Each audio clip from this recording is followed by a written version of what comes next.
Welcome to the head coaches press conference the day before the national championship game here in Atlanta. I'm Tom Moore, joined by Tony Gerdeman of BuckeyeHuddle.com. Tony, we are right now about 10 to 15 minutes away from the start of the head coaches press conference. Kevin Noon is in the back of the room getting ready to shoot that. So once that starts, we'll pop his shot up and you won't have to look at us anymore. But wanted to give you guys a little bit of a heads up that, hey, this is about to start. These are always kind of like every once in a while you'll get something really interesting out of these, but a lot of times this is much more just about, hey, let's get a picture of the head coaches with the trophy. Very much so. Get the photo op, the handshake, the trophy. And this is the last time the head coaches are trying to answer questions without saying anything that is going to get them in trouble. Any type of blackboard, locker room thing like that. So they're going to just give their coach speak best, talk about their team in a positive light. Why wouldn't you? Yeah. Based on the journeys of both of these teams.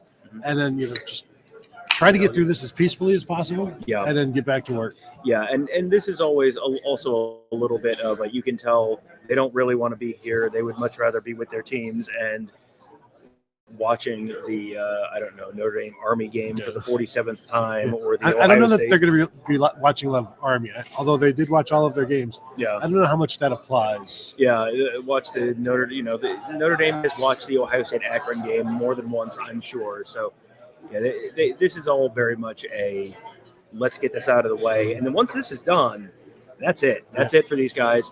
They will have kind of a walkthrough kind of practice on later on today. I almost said on Friday. It's normally Friday. They call it Best Fridays in football when it's in Columbus, and then in here it is going to be Best Sundays in football, I guess. And but like the last real practices were yesterday. Now it's just a matter of okay, do your final walkthrough, get ready for the game on Monday.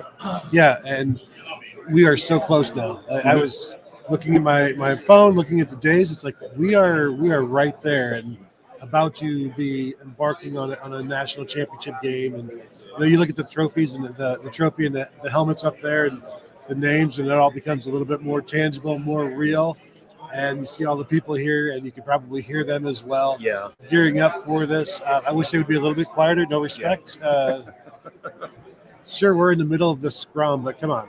Yeah, this is going to be a very full room. We're still 10 minutes away, and it is really starting to fill up already. This is probably the time when you get the most people in one place before the game. Even media day yesterday, it was mostly Ohio State people at the Ohio State thing, and mostly Notre Dame people at the Notre Dame thing. This is everyone in one spot, and once you've done a few of these, there's a real rhythm to these game weeks, and the week has been compressed now compared to what it was during the traditional bowl setups. But it was always okay. You go to a practice or two, and you have a media day and all that kind of stuff. But once you get here, this is when it really starts to, as you said earlier, really starts to feel real. It is compressed. It's like taking a 45 record and playing it like a 72 speed or whatever, Like you're it's all chipmunk speed, basically, is what's going on. But it's a little frustrating because I would like more time. Yeah. But you get the time that you get, and you deal with it. And the coaches are doing the same thing. Like they get the players, the coaches. It's all compressed. Although I do think they love the 7 days between. Oh, absolutely. 10 days. They don't want to be here any longer than they have. Like the bowl thing used to be, and especially if it's just hey, we're here for.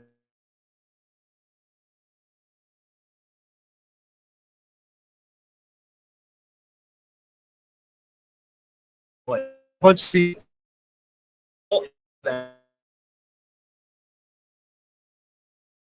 They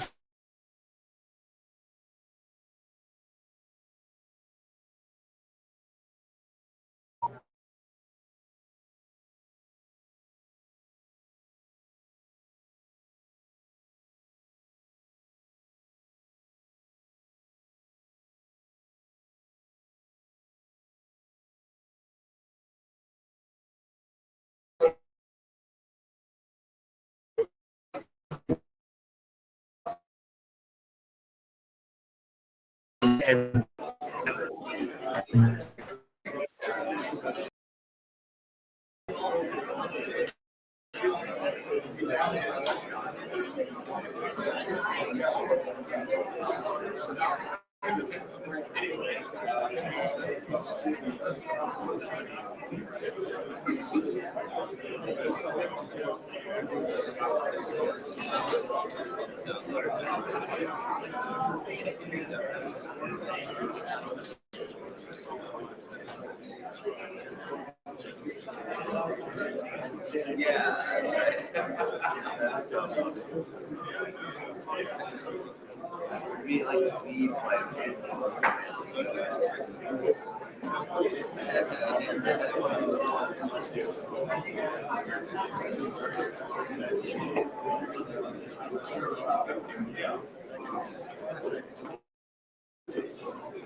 No, I didn't know you did a pretty good job. That's what I'm saying.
So 14. Keep the door open.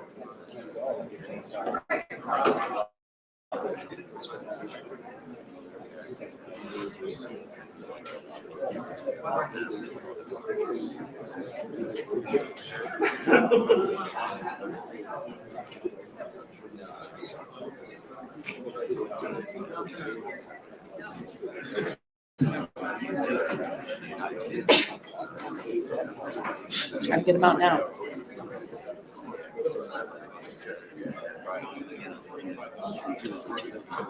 That's basically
You taking them out from here? Like jump.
Totally let somebody check that.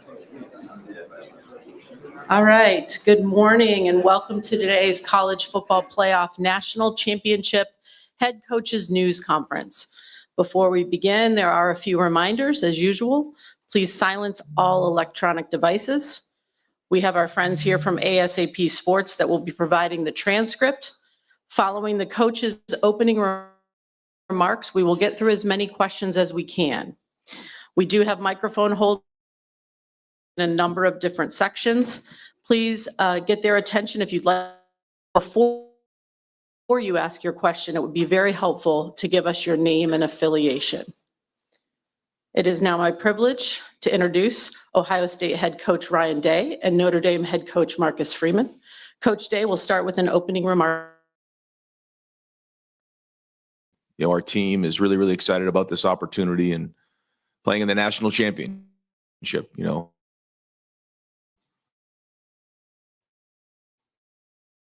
both teams, have had a great journey to get here, two historic programs. We know that it's going to Mercedes-Benz Stadium on Monday night. Focused on their preparation right now and playing our best game. Coach Freeman? Yeah, I want to first thank, the CFP staff and all the work they put in to put on this event. The welcome was amazing. The city of Atlanta, we're grateful to be here. As Coach Day said, it's been a long journey. It's been a fun one. And, we got a great group of players, but staff that have put everything into this opportunity that we have right in front of us. So we're looking forward to this one last guaranteed opportunity that we have versus a terrific opponent in Coach Day and the Ohio State Buckeyes. And we look forward to the opportunity coming here on Monday. We'll move into the Q&A portion. We'll start over here on the far left. Far left. Yeah, this is for both coaches. Brooks Austin with On SI. You both have added the occasional player out of the portal, and they've been very impactful football players. But I don't think you would be here without the retention strategies that you're using to keep good players on your football team. So what are you guys doing to keep good guys around without immediate playing time nowadays? Coach Day, let's start with you. Yeah, our philosophy when it comes to that is that, we want to recruit high school players, develop them, and then retain them, like you said. And I think a lot of people conversation early in the season about our roster. But when you look at our team, the majority of our team are guys that have been here and played a lot of football. We always want to use the portal to fill holes. They come up now with the way things that in college football. So do that, but we also try to make sure that we're using a lot of great judgment on who we bring into our program. So when you look at guys like Will Howard and Caleb Downs, Seth McLaughlin and Quinshon Junkins and the guys that we brought in, I think we only had 7 transfer guys this year, but they all fit and they made it. You don't just walk into and get on the field. And so they had to earn the respect of their teammates during the off season, during the spring, and then during the season as time went on. And then as it goes, you start to build that team. But this playoff system has allowed us to grow and build as a team. So when we get to this point right now, you don't feel like they're transfers at all, especially when they get here in January. But ultimately, we want to make sure we continue our culture, and by doing that, you have to recruit high school players and then develop them and retain them. Coach Freeman. Yeah, very similar philosophy, and we're going to major in high school recruiting. And the foundation of our football program will be from high school recruiting, and we'll minor in the transfer portal and for specific needs that we need for our roster. It's not an easy answer to say how you keep young people a part of your program. But if you can get them to feel like they have value, and you can get them to understand that whatever role they have determined for them that week or this season is going to be a part of us reaching our full potential, then I think you can more so than not get them to stay. I think young people want to be valued, and that's important. And so I think you also got to show them stories of examples of guys that have stayed the course and have turned into great football players, right? And that you look at a guy like Xavier Watts that came in and redshirted as a wideout his freshman year and moved to DB his second year and played very little. And then his third year, his first year starting was just okay. And then his fourth year, he wins the Broncos.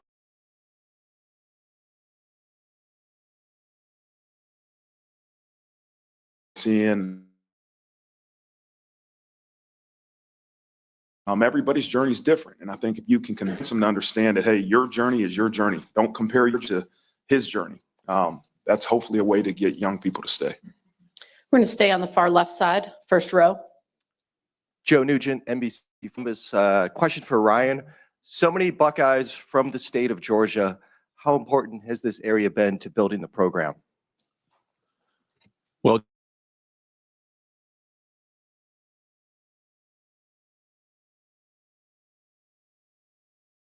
Nation.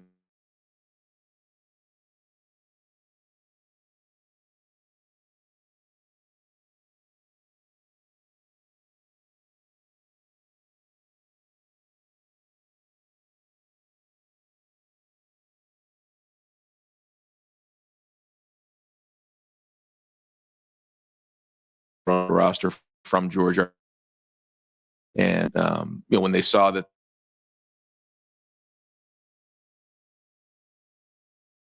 if it arose and we reached this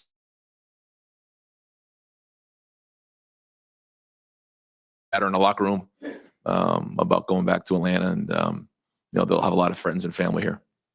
Come back over here. We've got second row about halfway through.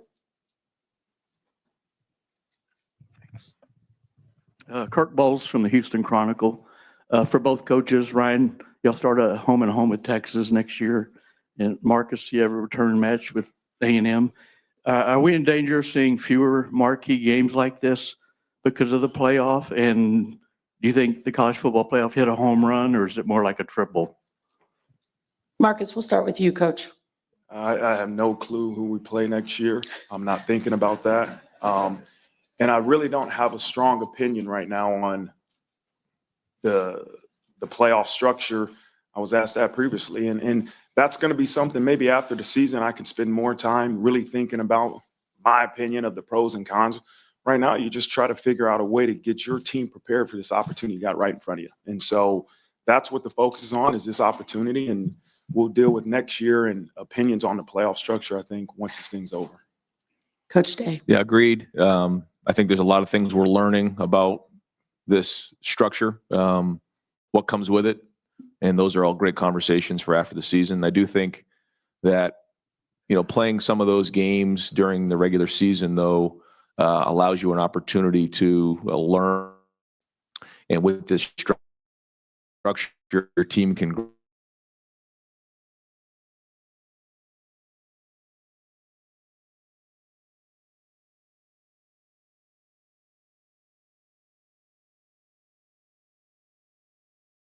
Been in the past.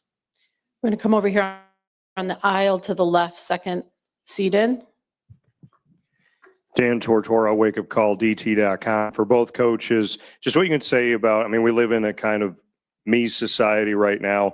The we in your team, obviously, to get to where you are right now with the NIL, with the transfer portal and everything going on, just what you can say about the culture of both of your programs and how you've created a we society. Coach Day.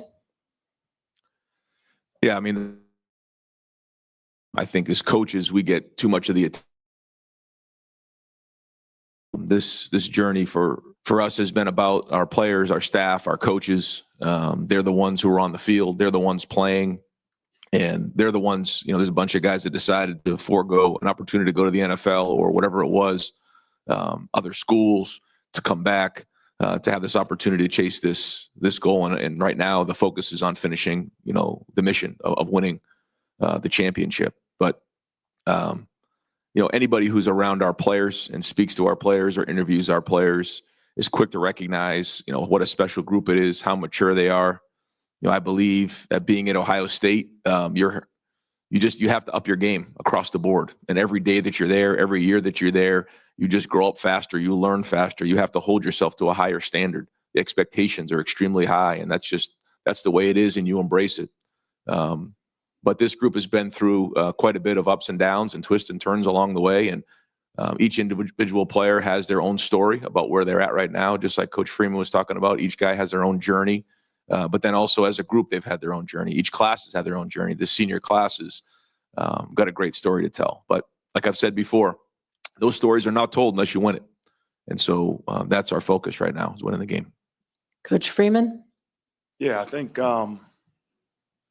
very similar to the answer I said earlier. It's, the ability to make sure everybody feels value is so important, right? To get people to commit to something bigger than themselves, they have to feel like their determined role is important. And then they have to make a choice that no matter what, us achieving team glory is more important than what I want as an individual. I think it's a choice that every coach, every player, every person in our football program has to continuously make. But I think if they can see the value they have in us achieving our ultimate goal of team glory, and then they're more than willing to continue to give everything they have to the program. And so I think it's an everyday message, it's an everyday constant reminder, and it's an everyday choice that we all have to make. We're going to come to the other side, halfway through the middle here.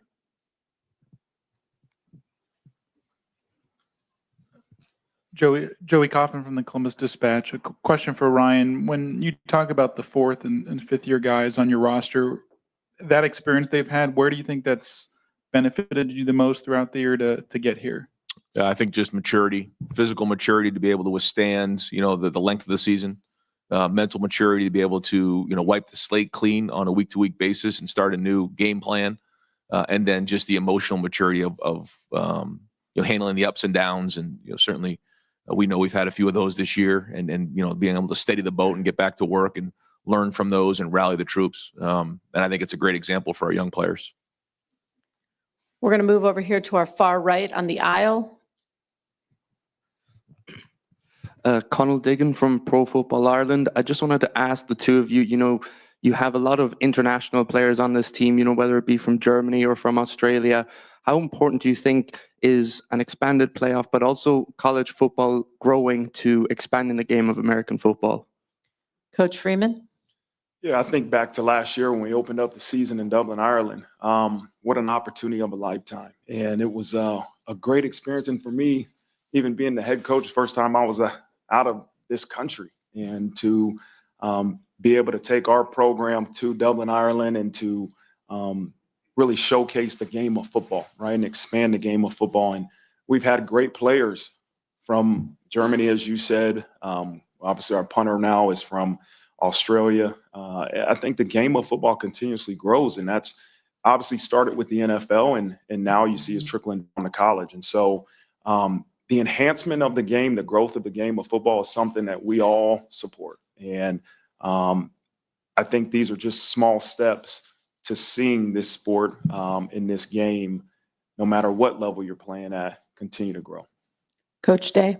Yeah, no, it's exciting to see it reach the global stage, and there's great athletes across the globe.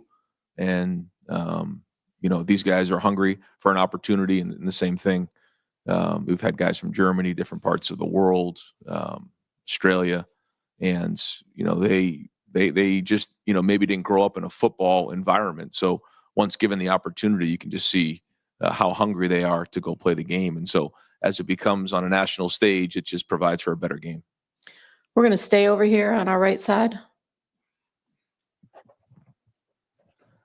Joey Lamar from WSAV in Savannah. This is for both coaches. This is game 16 for both of you. No college football program has ever played 16 games in a season. When you heard about the expanded playoff, did you do anything differently to try to make sure that you guys were healthy to be healthy at this point in the season because of the extension of the season? Start with you, Coach Day. Yes. I think you have to. When you look at the number of games that you could possibly play, you have to plan for that and then work your way back. That's sort of how we did that. We started at the end of the season and then worked our way back. And so there was a lot of things that we put in place to try to help with that. I don't think it's a secret anymore, but one of the things in particular was on offense, we didn't play as fast to cut down on the number of overall snaps, to make sure that our depth was where it needed to be, the way we practiced, the sport science behind it all. There was a lot of things that, we took into consideration knowing that this would be the run that we would look to go on. We'll see. It's all been up to this point, and it was all working towards this moment right here on Monday night. Coach Freeman?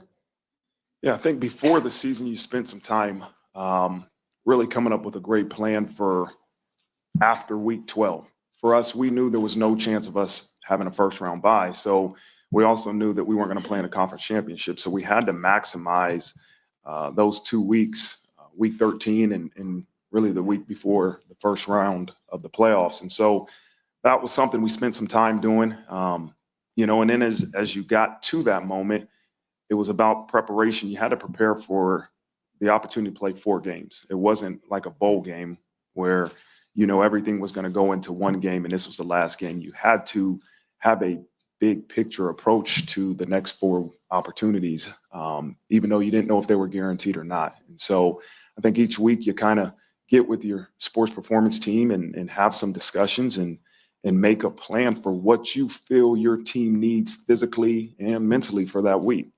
And it's worked pretty well for us. And we got one more opportunity to see how well we prepared.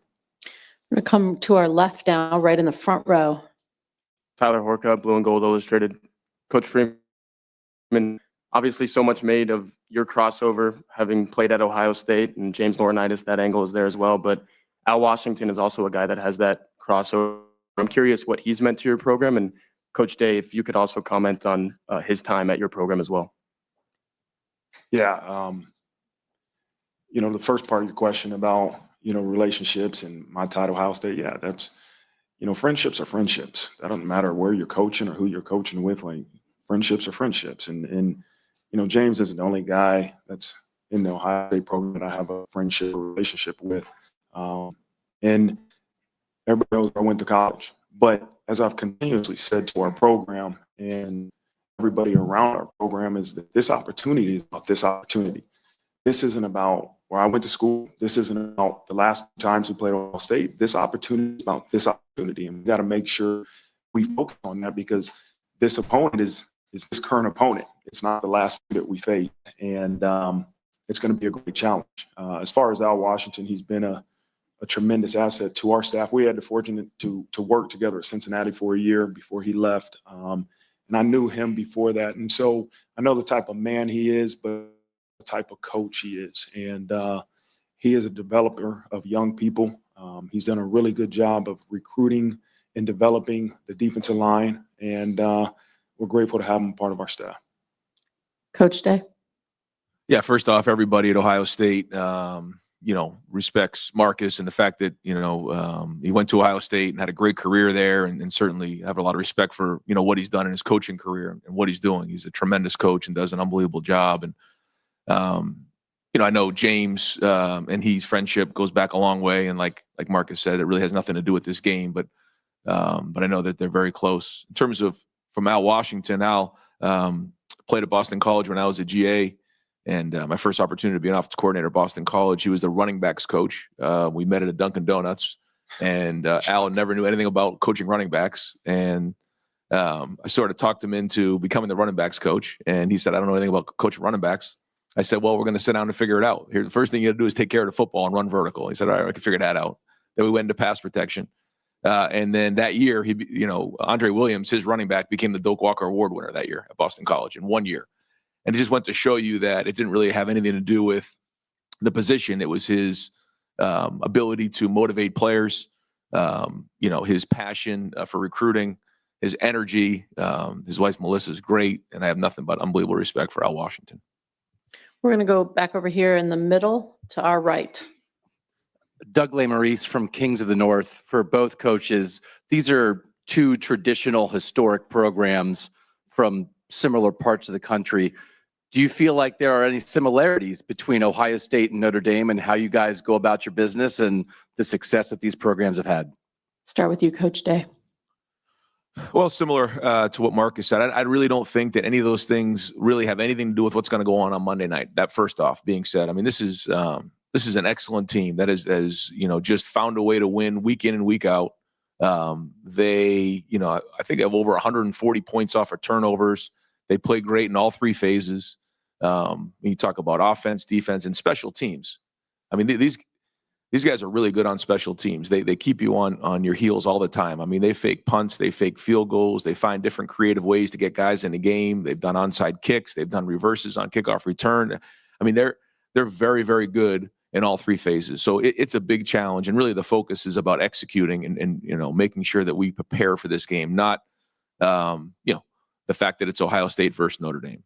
Nothing in the past matters, and nothing moving forward matters. I think, though, to answer your question, Doug, the fact that these are both Midwest programs, large fan base, alumni base, have an opportunity to recruit nationally. I think there's a lot in common there, and and certainly everybody on our program has a lot of respect for Notre Dame. Coach Freeman.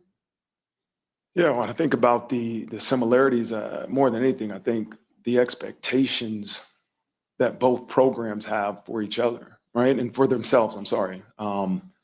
Every season you go into the season wanting to be national champions, and obviously Ohio State has achieved that goal in more recent years than we have, but those are the expectations to be at the mountaintop. And I think there's not a tremendous amount of programs that can truly say that every year. And I think that's part of the reason why we're both at these places. We want to be a part of a program that every year has expectations of being the best. And they're willing to do whatever it takes to try to achieve that result. And the other thing, I hope that we continuously do it the right way, right? And that I know Coach Day and a lot of people on his staff that have integrity and do things the right way. And it's about building young people and helping them grow, helping them be better individuals because of the time they've spent with us. And I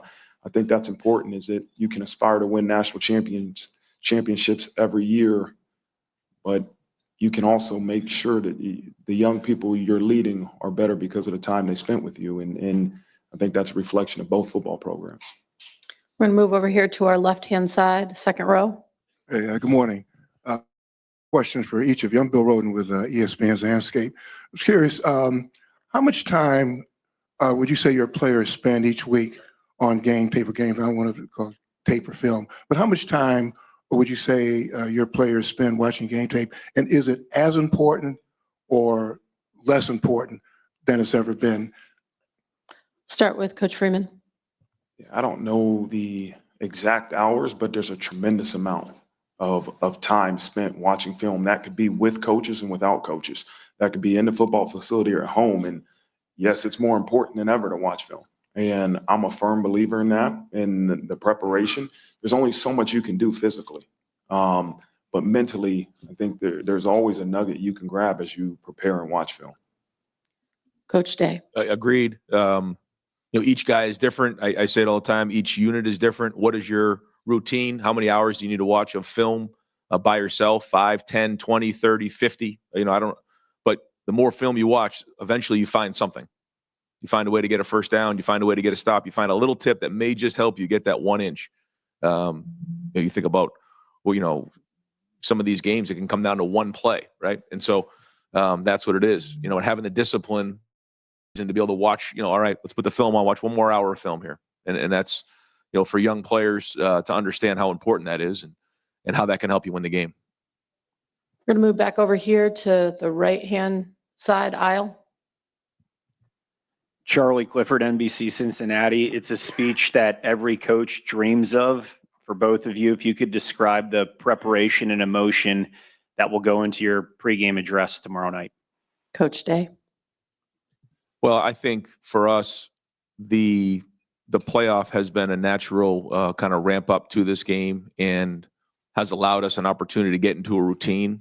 And I think when you start to make it bigger or change what you've done over the last few weeks, I don't think that's good. So what we're going to do is the same thing we've done for the last 3 weeks, have the same routine and focus on our execution. And there'll be plenty of motion to run around on Monday night. And so, I think that there's a back and forth of recognizing what's at stake, but also just making sure we recognize the fact that it's about our execution on the field. And, certainly we know what a great opponent we have and how good they are. And so that's it. That's what we have to focus on. But being in the locker room is a special moment. It is. But you all of a sudden can't just like ramp a guy up in the last second to get a guy to go play really, really hard. It's a build up. It usually starts, at least 48 hours out to get your body, your mind, your soul ready to go play in a game like this. Coach Freeman. Yeah, it's probably the last thing on our minds, that what we're going to say to them pregame is going to help them win the game. So much goes into preparation.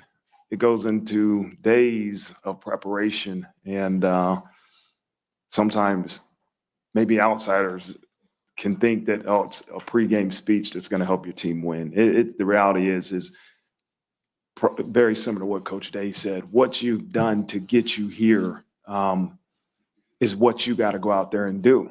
And for us to come out and before the game and say something that, hey, you got to do something different tonight, that didn't help you get to this point is crazy. And so it would probably something along those lines is you got to do what we've done. You got to do it better. You know, we're facing a great opponent. You're in the national championship game.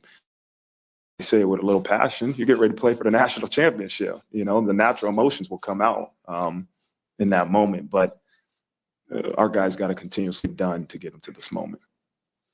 Move back over here to our left-hand side in the middle. Jeff Gilbert, Press Pros Magazine. Ryan, you've talked about leaving no doubt.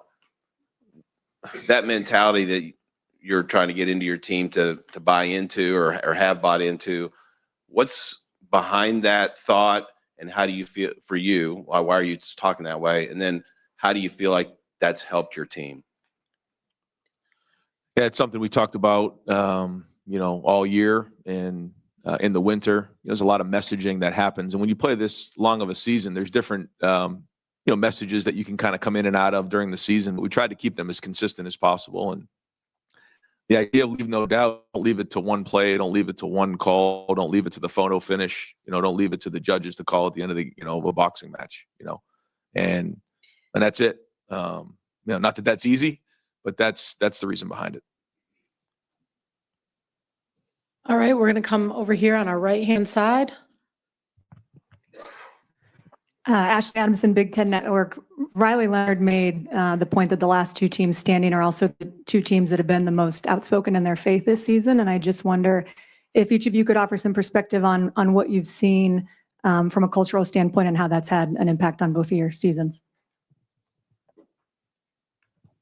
Start with you, Coach Freeman. Yeah, I think, when you're at Notre Dame, faith is something that's openly talked about, obviously being at a private Catholic university. And amongst our football program, it's promoted.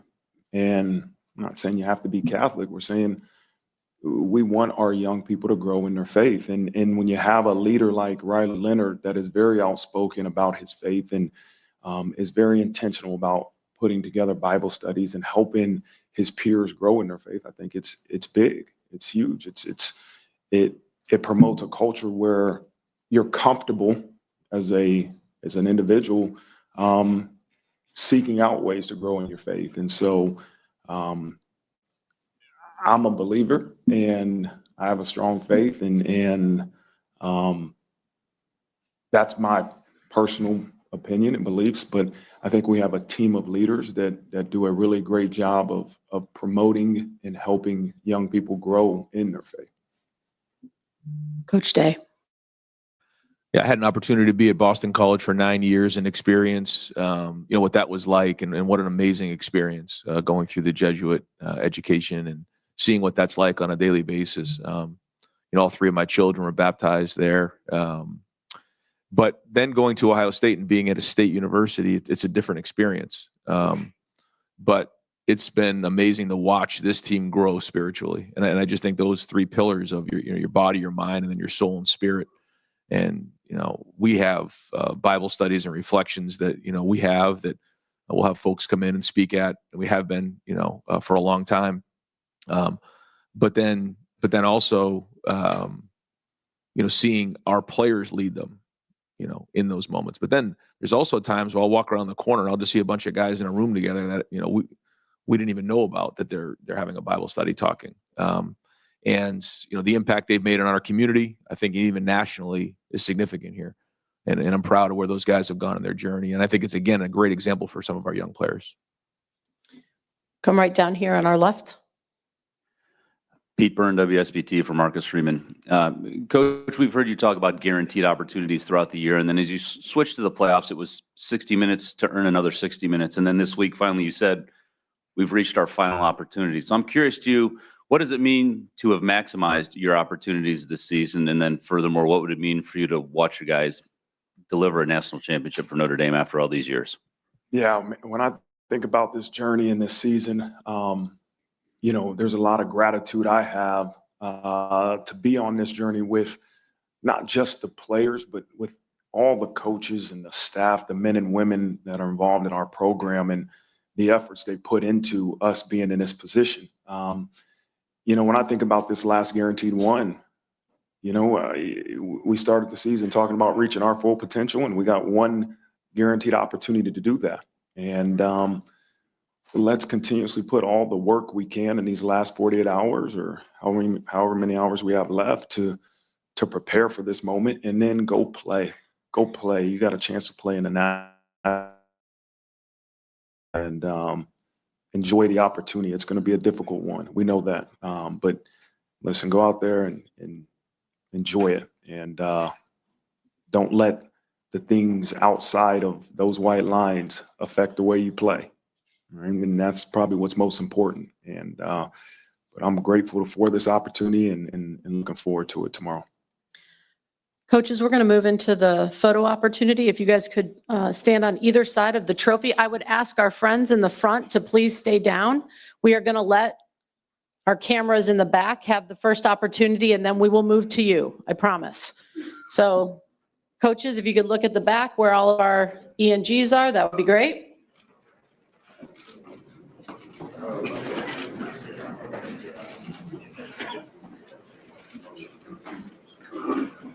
Everybody good in the back?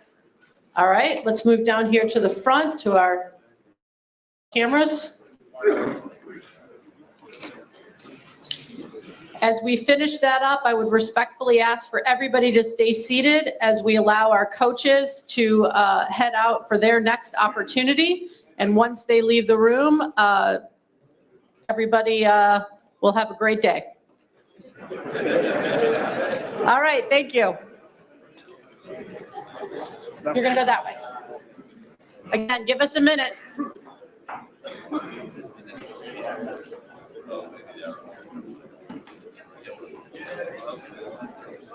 Thank you both.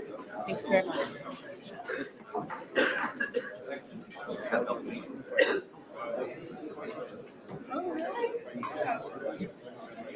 All right, now everybody can go have a great day.